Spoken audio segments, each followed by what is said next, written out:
Hello అండి. నేను మీ చండీని. ఈరోజు ఇన్ఫోసిస్‌లో బోనాల ఉత్సవం అనేది జరుగుతుంది. ఎలా జరుగుతుందనేది గూడా నేను ఎప్పుడు ఇనలేదు. జస్ట్ ఫస్ట్ టైమ్ నేను చూస్తున్నా. మీతో షేర్ చేసుకోవడానికి ఫస్ట్ టైమ్ మీ ముందుకి ఈ వీడియోని తీసుకొస్తున్నా. ఇది చూసారు గదా! మా ఇన్ఫోసిస్ ఎడ్జ్ క్యాంపస్. చూస్తున్నారు గదా! ఈరోజు అందరూ ఆహ్లాదంగా రెడీ అయ్యి వచ్చారు. బోనాల ఉత్సవం అంటే ఏదో చేస్తారనుకోమాకండి. ఏమీ లేదు ఇక్కడ. మన పల్లెటూరు వాతావరణం అయితే ఈడ సెట్ అయ్యేదేం గాదు.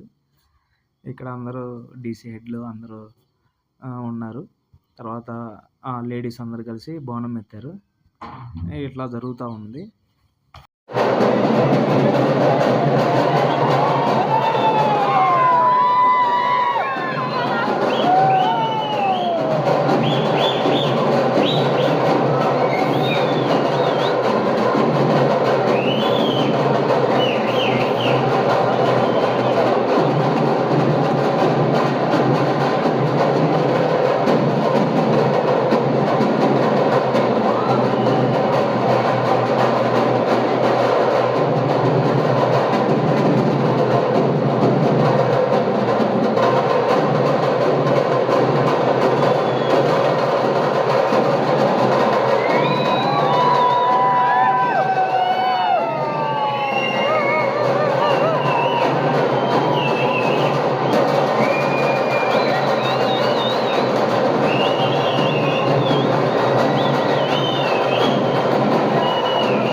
కలిసి బోనాలెత్తి ఇలా ఫైనల్ స్టేజ్‌కి వచ్చేసరికి అందరి ముందల నుంచి ఇలా పోతురాజులతో, డప్పులతో ఆ బోనం అనేది చెట్టు దగ్గరికి తీసుకెళ్ళడానికి ప్లాన్ చేశారు. ఇలా స్టార్ట్ అవుతున్నారు. అందులో అక్కడ ఉన్న వర్కర్స్ అండ్ కొంతమంది పీపుల్, ఇంట్రెస్ట్ ఉన్న పీపుల్ కూడా